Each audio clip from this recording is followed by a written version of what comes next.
Nós estamos numa série de estudos que nós chamamos de Tempos Difíceis Geram Almas Valentes.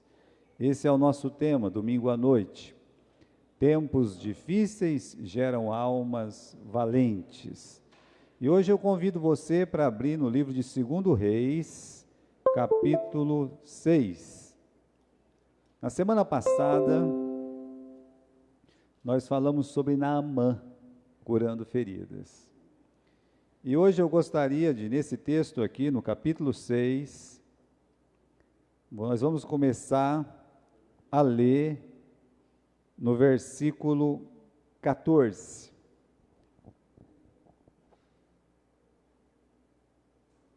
Então enviou para lá cavalos e carros e um grande exército, os quais viram de noite e cercaram a cidade. E o moço do homem de Deus se levantou muito cedo e saiu.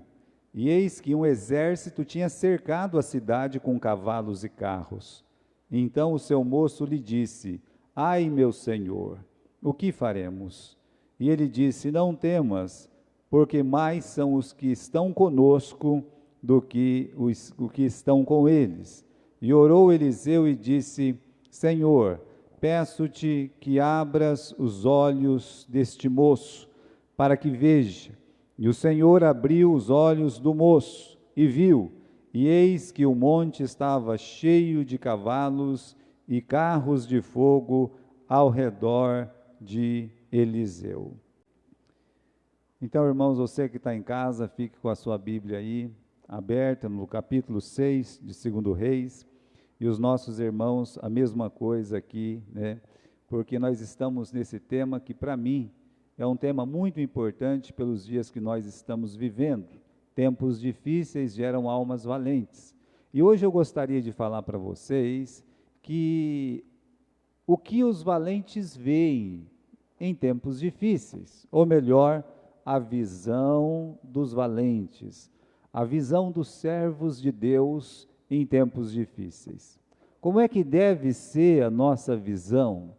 Desde que nós estamos vendo coisas terríveis, coisas que nós achávamos que talvez nunca veríamos, isso no campo da fé, que no caso nós estamos vendo as igrejas em tantas dificuldades, nós estamos vendo, meus irmãos, pessoas, não, aqui em Marília vivemos bem ainda, mas estamos vendo em muitos lugares as pessoas sem nenhuma liberdade, e isso sem ninguém ter que dar um tiro nem nada. Você imagine uma coisa dessa? Como é que deve ser a nossa visão em tempos difíceis, em tempos estranhos como esse? É sobre isso que nós vamos falar nesta noite. O que nós temos aqui no nosso texto hoje? Nós temos uma situação crítica, né? O rei da Síria, ele está em guerra, é o que diz o versículo 8 aí, o rei da Síria fazia guerra contra Israel. Então o rei da Síria, ele está em guerra contra o povo de Deus. E o que ele faz? Ele tem os planos dele frustrados pelo aviso do profeta Eliseu. E quando ele é avisado do Eliseu, que o profeta Eliseu realmente tinha, não é que tem esse poder, mas Deus tinha dado para ele essa visão além de tudo que o rei até falava sozinho na sua cama, o Eliseu, ele sabia, e o Eliseu ia lá e contava para o rei de Israel, e todas as emboscadas dele falhavam, mas quando ele descobriu que era Eliseu, ele disse: vai prender aquele homem, eu quero que vocês vão prender aquele homem. Então ele destaca, meus irmãos, não pequena parte do seu exército, a ponto da leitura nossa no versículo 14, enviou para lá cavalos e carros e um grande exército, os quais vieram de noite e cercaram a cidade. Então nós temos aqui uma situação crítica, né? Tanto Eliseu quanto o servo dele, quando eles acordam de manhã, o rapaz acorda bem cedinho de manhã, talvez, para pegar alguns gravetos, fazer um fogo, né? Acender o fogão a lenha, e quando ele olha, ele tem uma visão de medo, de terror, porque ele olha e vê as montanhas da cidade tomadas completamente pelo inimigo, pelo exército inimigo. Então ele tem essa visão, mas uma mesma visão que tem o Eliseu. E aí, irmãos, nós temos dois olhares diferentes para a mesma situação. O servo do Eliseu, ele olha, ele só vê problemas. O Eliseu, ele olha para a mesma situação e ele vê a Deus. Ele pode ver o cuidado de Deus, a mão de Deus, o poder de Deus, oportunidades em Deus. Ele tem uma visão completamente diferente daquela que o seu servo está tendo. E aí surge uma pergunta para nós, irmãos: por que as pessoas olham para a mesma situação e têm visões tão diferentes?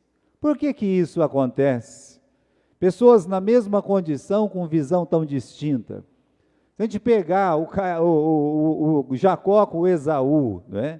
O Esaú, ele olha para o direito que ele tem de primogenitura, ele não dá valor nenhum. Ele despreza completamente, vale menos que um prato de sopa para ele. E para o Jacó, aquilo ali é a melhor coisa do mundo. Ele quer de todas as formas o direito da primogenitura. Você vê, Moisés, ele manda 12 espias, e que história conhecida é essa de cada um de nós? Eles passam pelos mesmos lugares, pelas mesmas cidades, eles veem os mesmos inimigos, que são gigantes, é verdade, mas o que um vê, o outro vê, o que um come, o outro come, o que um faz, o outro está fazendo. Um não foi para uma cidade e outra para outra, não, andaram os 12 juntos, percorrendo de norte a sul, de leste a oeste. Eles percorreram Canaã, e quando eles voltam, meus irmãos, a visão é completamente diferente. Você tem dois, que é o Josué e o Caleb, a visão deles é de que podemos, olha, essa é a terra que Deus nos deu, vamos lá, vamos conquistar, Deus está do nosso lado. E aí você pega os outros 10, são cidades fortificadas, muralhas altas, os homens são gigantes, parecíamos como gafanhotos aos seus olhos, ou seja, eles vão nos esmagar, eles vão pegar, eles vão nos matar. Como eu disse, a mesma situação e uma visão tão diferente que eles tinham. Os dois ladrões na cruz. A situação é a mesma, a condição é a mesma, mas a visão que cada um tem é completamente diferente. Um olha para o Salvador, escarnece, blasfema, o outro olha e vê o Salvador. Os dois têm a mesma visão de Cristo, não tem nenhuma diferença. Estão passando até o mesmo que Jesus, mas um diz: Senhor, lembra de mim quando estiveres no teu reino. Veja, a pergunta foi: por que as pessoas olham para a mesma situação de forma tão diferente? A nossa geração está vendo coisa diferente do que viram nossos avós e do que viram nossos pais. Aqui nós estamos quase que terminando a minha geração, que já está com 50 anos, mas essa geração de 15, de 20, de 30, está vendo coisas diferentes do que nós vimos, do que os nossos avós, eles viram também. Essa pandemia, meus irmãos, é como o pastor Davi disse, é a peneira de Deus. Isso não é uma coisa qualquer, não. Uma coisa que atinge o mundo inteiro. Uma coisa que até agora ninguém sabe exatamente o que é. Uma coisa que faz com que as igrejas se fechem, como eu já disse. Um tempo que fecha até a escola. Eu nunca ouvi falar que a escola tinha fechado também, mas as escolas são fechadas aqui no Brasil, as igrejas são fechadas. Como é que nós vamos ver tudo isso? Como é que um valente tem que ver tudo isso? Você pode ver de duas formas. Você pode ver como o servo do Eliseu, ou você pode ver como o próprio Eliseu. Cada um decide como vai ver os tempos difíceis que os seus olhos estão contemplando. Ou nós vamos ter os olhos voltados para as dificuldades, os problemas, os horrores, ou nós vamos ter os nossos olhos voltados primeiramente para Deus. Não é que os problemas não estejam lá, eles estão lá. É o que nós enxergamos na frente, é o que nós enxergamos primeiro, é isso que importa. Então aqui no texto, irmão, no versículo 15, o moço do homem de Deus, ele se levantou muito cedo e saiu, e eis que um exército tinha cercado a cidade com cavalos e carros. E então o seu moço lhe disse: ai, meu senhor, estamos perdidos, ou ai, meu senhor, o que nós vamos fazer? Nós podemos ter essa visão, que é a visão do servo do Eliseu. E que visão é essa? Esse rapaz, irmãos, ele já tinha visto coisas maravilhosas na vida dele. Apesar de ter sofrido, se é cronológica a questão, então se ele sofreu o mal da lepra, tudo bem. Agora, ele tinha visto coisas maravilhosas acontecer na sua vida. Ele estava com Eliseu lá na casa da Sulamita, ele viu como Deus operou na vida daquela mulher, e como Deus ressuscitou o seu filho. Ele chegou a contar todos esses casos para onde? Lá no capítulo 8, ele está contando para o rei de Israel. Na semana passada ele viu um leproso ser curado. Ele foi peça determinante dessa cura, quando ele foi avisar o Naamã, ele que deu o recado para o Naamã, ele viu o Naamã leproso, o Eliseu não viu. O Eliseu, ele só viu o Naamã curado. Esse menino, ele viu o leproso e viu a cura do leproso.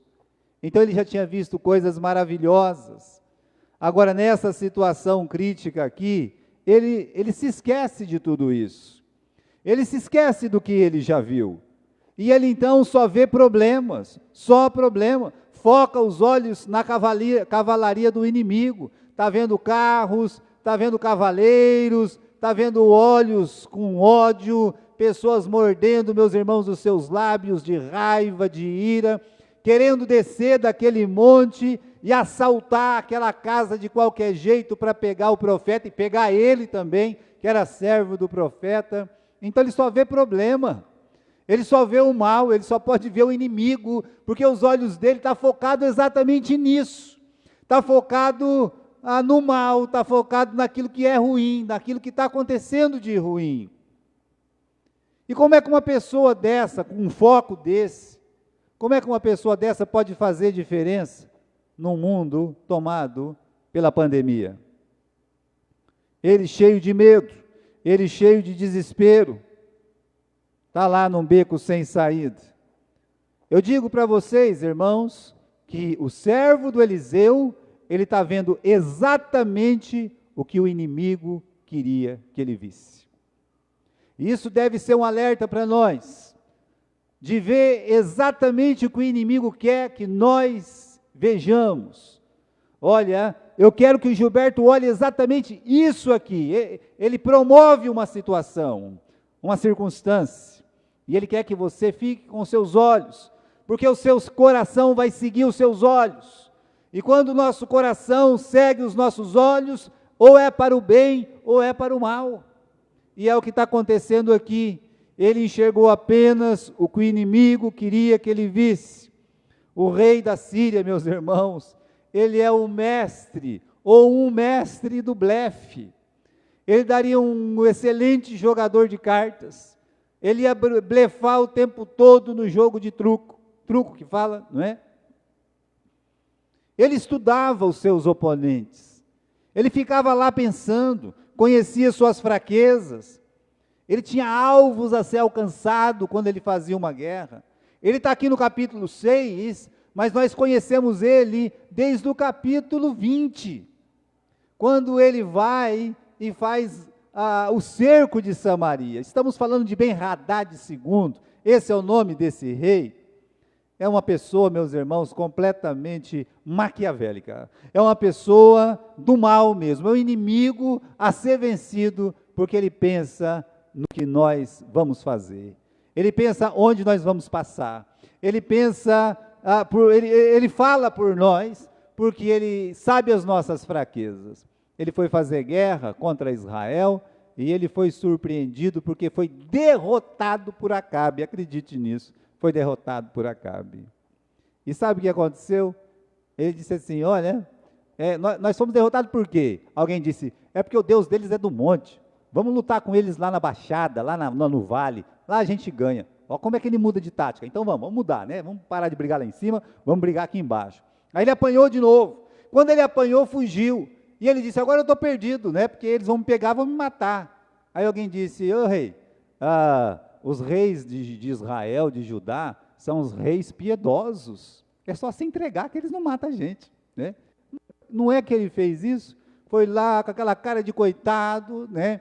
Deu uma de judiação, chegou no rei lá e disse, ô rei, né, tal, olha, ele está vivo? O rei de Israel falou, tá vivo, é meu irmão, né, pode falar que eu não vou matar ele não, né, cara de pau, Ben-Hadad, ele olhou e disse para o Acabe, eu vou fazer uma avenida enorme lá na cidade de Damasco, e vou colocar Avenida Acabe, você vai colocar nome nas nossas ruas.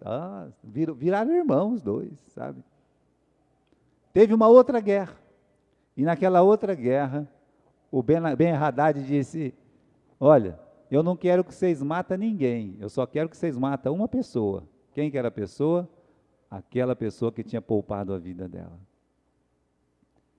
Nós não estamos tratando com um inimigo qualquer, nós estamos tratando com um inimigo que nos conhece, ele sabe o que nós fazemos, ele sabe onde a gente mora, ele não sabe o que você pensa, mas pelos seus atos ele sabe do que você gosta. Assim é o inimigo que Israel está enfrentando aqui.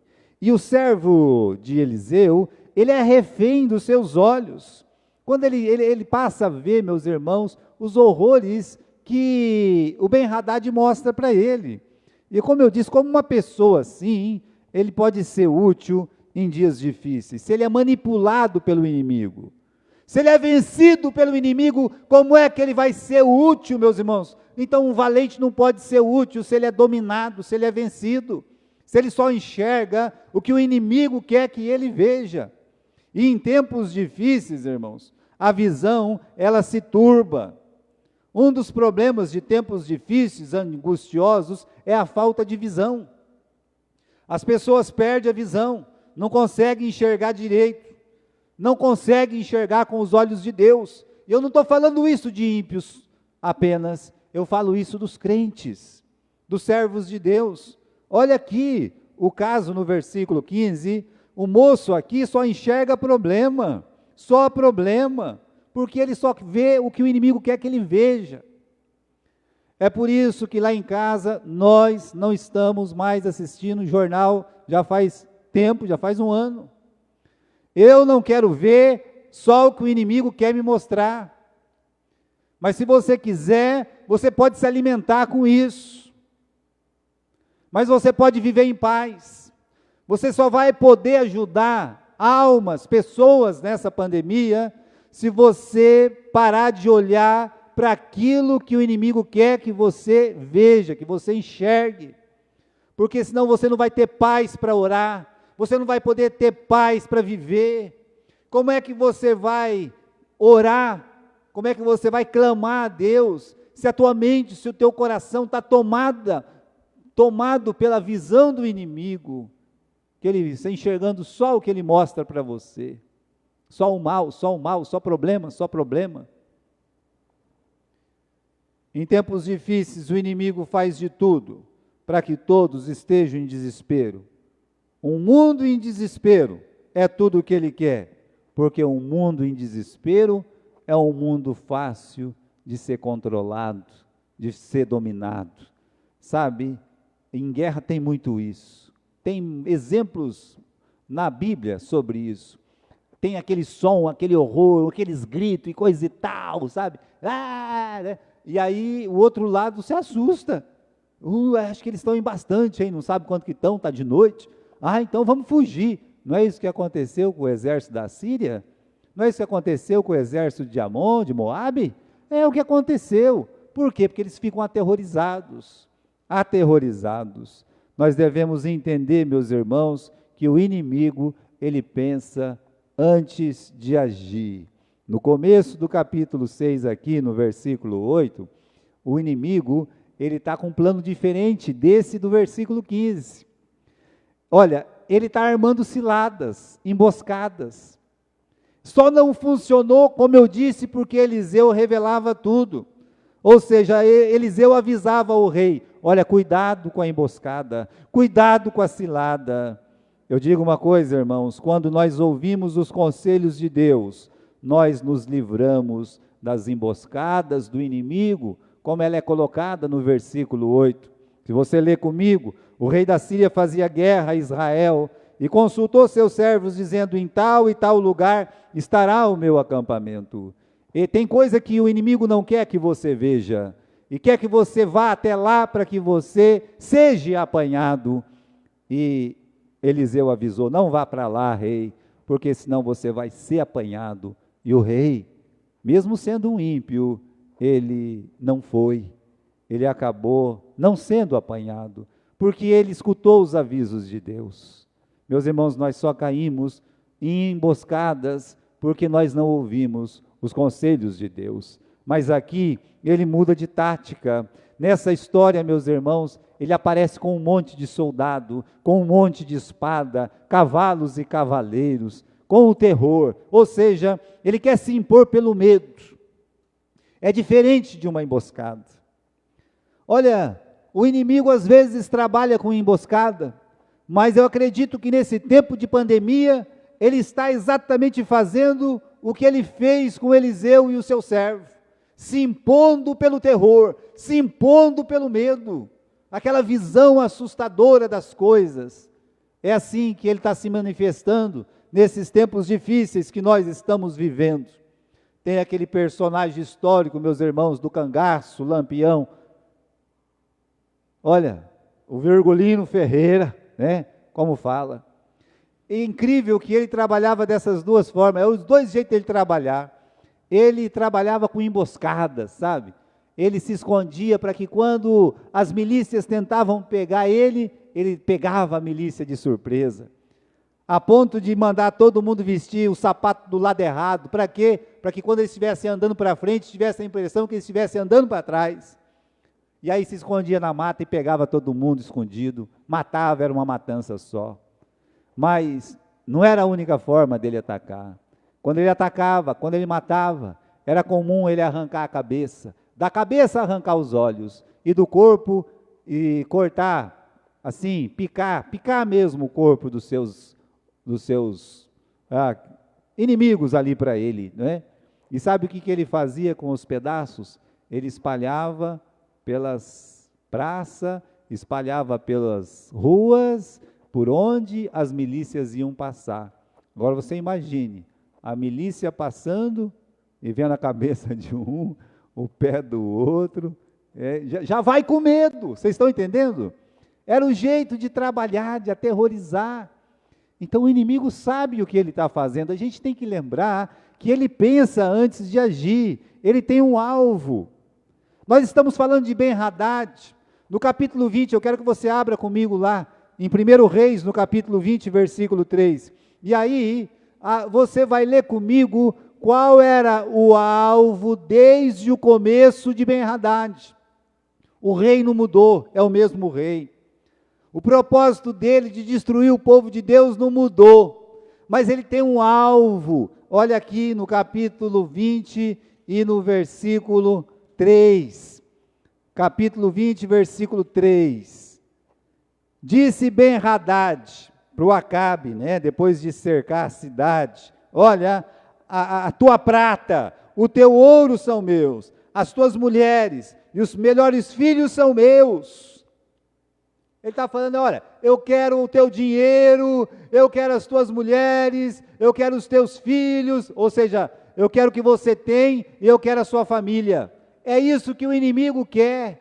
Ele vai tomar isso por emboscada, pelo cerco, ou ele vai tomar, meus irmãos, pelo terror. Ele vai tentar fazer isso aí. E mais ainda, no capítulo 20, no versículo 5, e tornaram a vir os mensageiros e ah, assim fala Ben-Hadad, dizendo, ainda que tenha mandado dizer, tu has de dar-me a prata, o ouro, as mulheres e os filhos, todavia, amanhã, a estas horas, enviarei meus servos a ti, e entrarão na tua casa, e a casa dos teus servos, e há de ser que tudo que for do agrado dos meus olhos, eles vão pegar a mão, e eles vão levar. Você está conseguindo entender aqui, qual que é, meus irmãos, o alvo dele? É a nossa família, é você, é as coisas preciosas que você tem. Ele está dizendo aqui, olha, amanhã eu vou entrar na casa de vocês, e eu vou tomar tudo que vocês têm. É isso. Então a gente já sabe que ele é maquiavélico, a gente já sabe que ele pensa antes de agir, e a gente sabe que ele tem um alvo final. O alvo final é pegar você, é tomar a sua família, é tomar o seu dinheiro, é entrar dentro da sua casa e fazer o maior estrago possível. Ele fala isso no começo, desde o começo. E aí está ele, meus irmãos, está querendo pegar o profeta Eliseu. Vamos voltar, já falamos da visão do servo do Eliseu, agora eu quero falar da visão do Eliseu. No capítulo 6, no versículo 16, o Eliseu diz para o seu servo, não temas, porque mais são os que estão conosco do que estão com eles. A visão de Eliseu. Ele está diante da mesma situação. Ele está vendo o quê? Está vendo no morro. O que tem lá no morro? Bom, lá no morro tem os soldados, os cavaleiros dos inimigos, correto? Ali, os cavaleiros do Apocalipse estão ao seu redor, né? Mas é isso que ele viu? Não. Ele viu cavalos e carros de fogo mandados pelo Senhor. Ele viu a presença do angélico celestial. Ele viu, meus irmãos, a presença da mão de Deus, o cuidado de Deus, o socorro de Deus estava ali para ampará-lo. Ou seja, primeiro ele viu Deus. Quando a gente vê Deus primeiro, a gente vê a mão de Deus. Quando a gente vê Deus primeiro, a gente vê a proteção de Deus, o cuidado de Deus, o zelo de Deus. Ele não vê só problemas, ele vê o quê? O cuidado. E eu lembro os irmãos que não é a primeira vez que ele vê carros e cavalo de fogo, não é? Já tinha visto isso com Elias, né? Ele está vendo que Deus está cuidando. Nós temos um versículo aqui, né? E o pessoal que está em casa tem que olhar para a tela do lado, né? Mas é por isso que eu mandei ler o Salmo 34, está errado aí, tá? Na tua casa também, não é 37, é 34, eu digitei errado. Por isso, irmão Gilberto, eu pedi que o senhor lesse o 34, tá? Então, diz assim, clamou este pobre, correto? E o Senhor o ouviu e o salvou de todas as suas angústias. O salmista talvez estava vivendo um dia difícil como nós estamos vivendo. Ele estava vivendo um dia difícil como Elias e o servo dele estava vivendo. Aí o salmista disse, clamou este pobre, como nós somos pequenos, como nós somos miseráveis, como nós somos fracos. Mas ele está dizendo, clamou este pobre e o Senhor o ouviu e salvou de todas as suas angústias. Olha o versículo seguinte, o versículo 7. O anjo do Senhor acampa-se ao redor dos que o temem e os livra. É um versículo infantil. É um versículo que nós nutrimos no coração de nossas crianças na EBD. O anjo do Senhor acampa-se ao redor dos que o temem e os livra. E aí, meus irmãos, no versículo 17, diz, muitas são as aflições do justo, mas o Senhor o livra de todas. Promessas de Deus no livro de Salmo, capítulo 34. Então, olhando com os olhos de Deus, sabendo que o anjo do Senhor acampa-se ao redor dos que o temem e os livra, sabendo que muitas são as aflições do justo, mas o Senhor de todas as livra, sabendo que esse pobre, esse aqui, pode clamar, e o Senhor vai ouvir, e vai livrar das suas angústias. Então, irmãos, sabendo disso, você tem tudo para olhar e ver Deus, olhar com os olhos de Deus.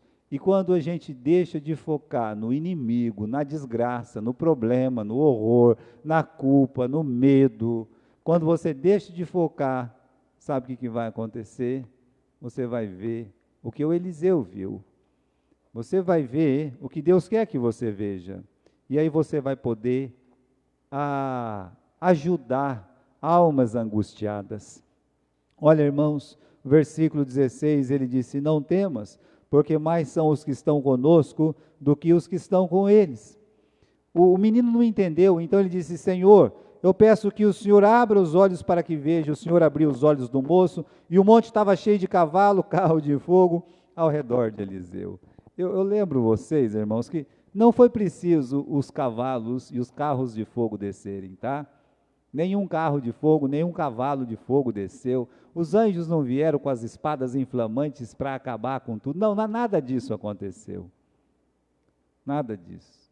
Isso aqui era só para o servo do Eliseu ver que eles não estavam sozinhos, como nós não estamos sozinhos nessa pandemia. Como você não está sozinho.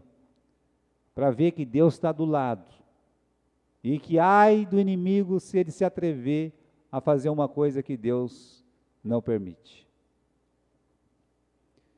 Olhando com os olhos de Deus, nós podemos ajudar os angustiados, acalmar com palavras. Primeira coisa que ele diz no versículo 16: não temas, não temas, né? Você pode dizer para aqueles irmãos que estão angustiados em tempos difíceis: não temas. Como é que você vai falar não temas se você está batendo os joelhos de medo? Se você está todo apavorado? Como é que você vai dizer para ele temer a Deus se você não teme? Como é que você vai dizer para ele confiar em Deus se você não confia? Como é que você vai falar para ele não olha para os problemas, olha para Deus, se você só olha para os problemas e não olha para Deus? Como é que vai ser? Estão vendo aí? Ele pode dizer não temas porque ele está olhando para Deus. Ele não está olhando para Satanás, para o diabo, e nem para toda o filme que Satanás está passando naquele momento. Ele pode, meus irmãos, dizer: mais são os que estão conosco do que os que estão com eles, não temas. Maior é o que está em mim do que no mundo está. Não é assim que a palavra de Deus ensina no Novo Testamento? Então, meus irmãos, Deus é maior. Quem está do seu lado é maior. Você pode não apenas acalmar essas pessoas angustiadas, mas você deve orar por essas pessoas. Eliseu, ele acalmou com palavras, mas ele estava cego, coitado, ele não conseguia enxergar. Se você não conseguir consolar uma pessoa com palavras, você ore por essas pessoas, ore por ela.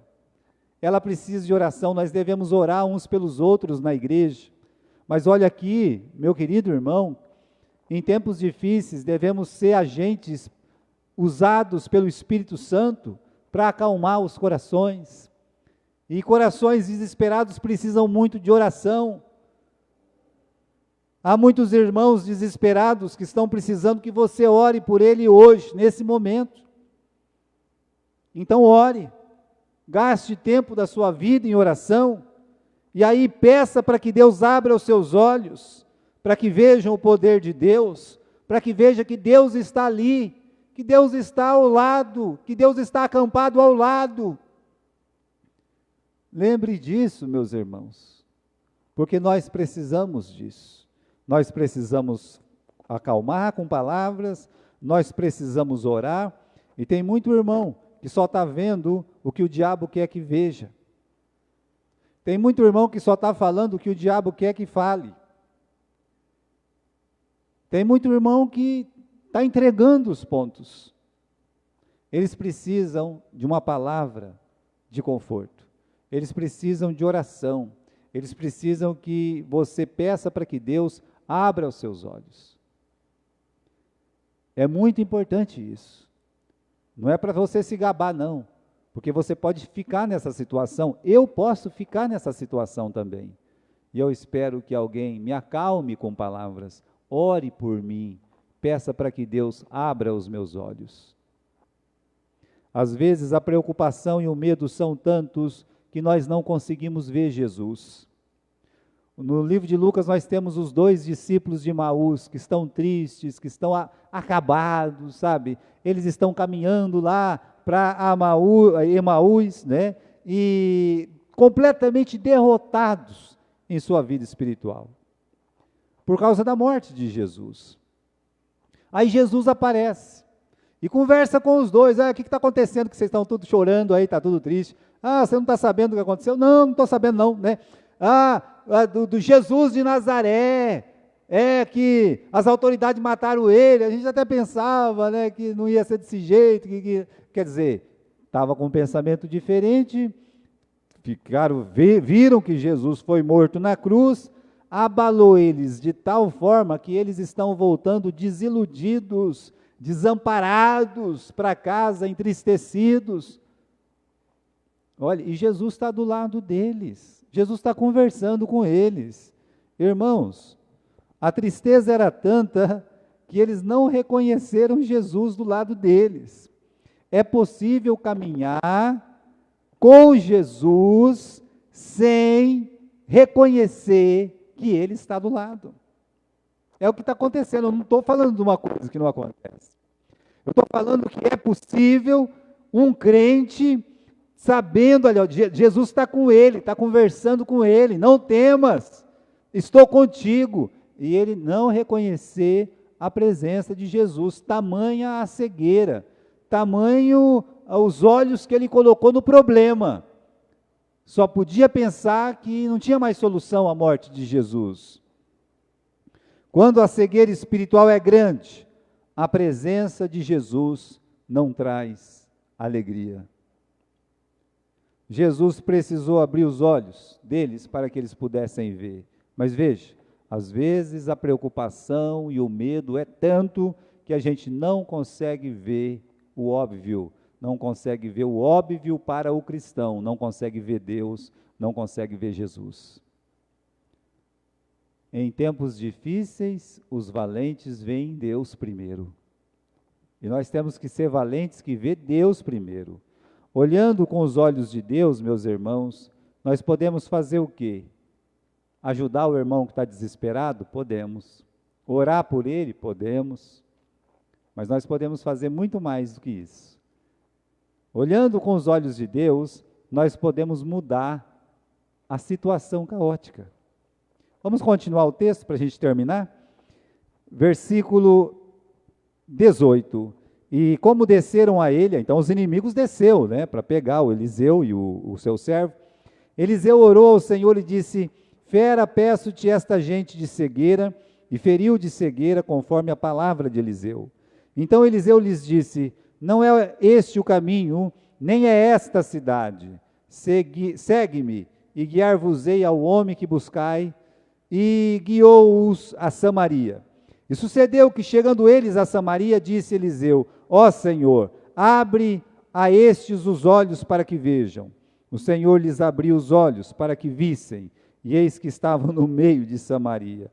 Quando o rei de Israel os viu, disse a Eliseu: Meu pai, eu vou feri-los-ei. Mas ele disse: Não os ferirás. Feririas tu os que tomasses prisioneiros com a sua própria espada e com o seu próprio arco.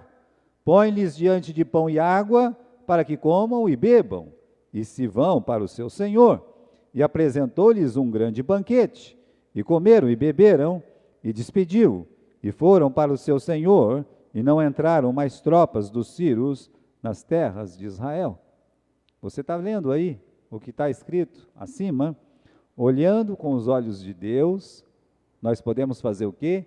Nós podemos mudar a situação caótica quando você olha com os olhos do Senhor. O versículo 8 fala dessa guerra. O versículo 23 fala assim no final: e os sírios não entraram mais na terra de Israel, pelo menos com aquele rei. Não é impressionante isso? A situação foi transformada. Eliseu, ele ora, meus irmãos, antes da situação ser transformada, ele já tinha orado pelo seu irmão, pelo servo. Agora ele ora para que Deus mude aquela situação. Senhor, fere essas pessoas de cegueira. Não que ele queria que todos ficassem permanentemente cegos, né? Mas era uma situação de guerra, de emboscada, de perseguição, de morte. Meus irmãos, ali só tinha olhar de ódio, de medo, né? E aí, meus irmãos, o crente, ele pode mudar essa situação através da oração. Mas ele não vai orar se ele só vê problema. É com os olhos de Deus que ele olha e fala: Senhor, muda essa situação. Muda esse quadro, Senhor, deplorável. E os crentes têm que orar com confiança, com fé, para que Deus mude esse quadro horrível que nós estamos vivendo. Deus ouviu a oração de Eliseu. Meus irmãos, os inimigos odiavam Eliseu. Eles estavam ali para prender Eliseu. Eles iam pegar Eliseu, levar, e depois o rei iria matar o Eliseu. E agora, o Eliseu não somente ora por eles, mas guia eles até o homem, ele está dizendo, que vocês estão procurando, né? Vocês estão procurando esse homem. Então, meus irmãos, os inimigos que ao invés de prendê-lo, passam a ser o quê? Guiados por ele. Não é impressionante isso? Ele guia aqueles homens, guia até onde? Guia até Samaria. Então vai ter uma guerra lá? Vai ter morte lá? Ele diz: não, não, não, não. A situação foi transformada. Por quê? Dá pão e dá água para esses homens. E manda eles embora para que eles possam ir em paz. Com ações, oração e ações. Ações práticas que pode ajudar a transformar uma situação de guerra numa situação de paz. Orações e ações práticas que a gente vai, meus irmãos, poder ajudar a transformar uma situação tão difícil como essa que o mundo vive, que a nossa cidade vive, num momento de alegria, num momento de paz, num momento de conforto. Por isso, em tempos difíceis, os valentes veem a Deus. Lembra de Josué e Caleb? Sabe por que eles foram vencedores? Ele tem essa frase aqui: o Senhor é conosco. O Senhor é conosco. Então, nesse tempo aqui, você tem que decidir. Vai ser o servo do Eliseu ou vai ser o Eliseu? E vai poder dizer como Eliseu, se você quiser. O que ele está dizendo? Está dizendo aqui no versículo 16: mais são os que estão conosco do que os que estão com eles. Transformar, meus irmãos, situações de medo em situações de banquete e de alegria. É possível? Pergunte para Eliseu. Eliseu vai dizer: sim, é possível. Você nunca vai ter tanta oportunidade como está tendo agora, de orar pelas pessoas, porque as pessoas estão fazendo o quê? Elas estão pedindo oração. Eu mesmo, meus irmãos, eu mandei fazer 500 folhetos. Já entreguei para os teens ontem aqui, né? Pedi para Franco, Adriano entregar. Cada um vai ficar com 2, não é, Adriano? Foi assim? Entregou 2 para cada um? É? Ok. E 2 para cada um, sabe por quê? Cada teen vai pegar e entregar para o seu amiguinho um folheto evangelístico daquele. E ele vai marcar o nome do amigo. E quem sabe esse amigo vai vir para a igreja ouvir a palavra de Deus. E vai encontrar na igreja uma palavra de paz e uma palavra de descanso, a palavra da salvação. Nós não vamos ter um tempo tão fácil, de entregar, meus irmãos, o folheto para um desesperado. Esse é um trabalho. De orar por um desesperado. Esse é um trabalho espiritual também. Falar de Jesus para eles. Num tempo que a esperança está se indo embora, nós temos aquela palavra no Novo Testamento, Jesus, esperança nossa. Num tempo de tristeza, Jesus, alegria nossa. Num tempo, meus irmãos, que as pessoas estão correndo desesperadas, atormentadas, Jesus é a nossa paz. Mas temos que ver a situação assim. Eu não posso ajudar uma pessoa se eu não sei nadar. Não é verdade? Se estiver afogando lá, vai morrer afogado. Eu mesmo não posso fazer nada, né? Eu não posso. Agora, num tempo desse, os crentes, ficar olhando para a situação como se fosse o servo de Eliseu, você não vai ajudar ninguém assim. As pessoas estão precisando de Cristo. As pessoas estão precisando de ouvir o Evangelho. E você tem que estar firme. Você tem que estar de pé. Você tem que ver Deus. Você tem que ter coragem para dizer para as pessoas que Cristo é a esperança. Você tem que ser tomado completamente pelo Espírito de Deus, o Espírito da coragem que lança fora o medo. Não é isso? O Espírito de Cristo, meus irmãos, que está em nós, lança fora o medo.